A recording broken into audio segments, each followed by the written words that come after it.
IPS officer को एभलिया misbehave करिया उचित नुह। एडे बड़ यात्रा रे काम भार टिके हम रथ जदि न पहुँचब आज सुनावेश हम केमती कथा नुह।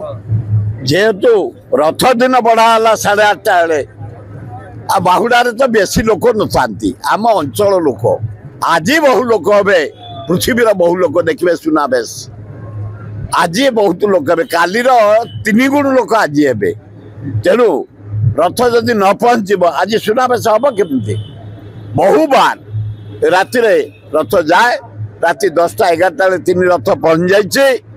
मो कर्मचारी मान को धन्यवाद पुलिस बाहिनी को धन्यवाद चीफ एडमिनिस्ट्रेटर को धन्यवाद पूरी टेम्पल समस्त की धन्यवाद पहुँच जाइए रथ आज सुनावेश हम जनसाधारण लाइन रे ठिया गले लक्ष लक्ष लोक आज प्रभु को दर्शन करेंगे।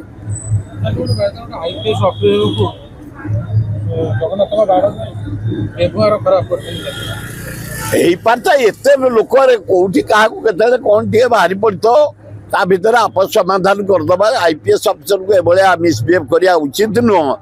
जदि को सेवायत करदे से जाओ जदि से करदे गोटे आपस समाधान करदे उचित। एडे बड़ यात्रा रे काम भार टिके हम फिर रथ दिन तो फिर 3टा लोक दल चकट मरीगले तेणु आडजस्टमेंट करिया हला हमर काम।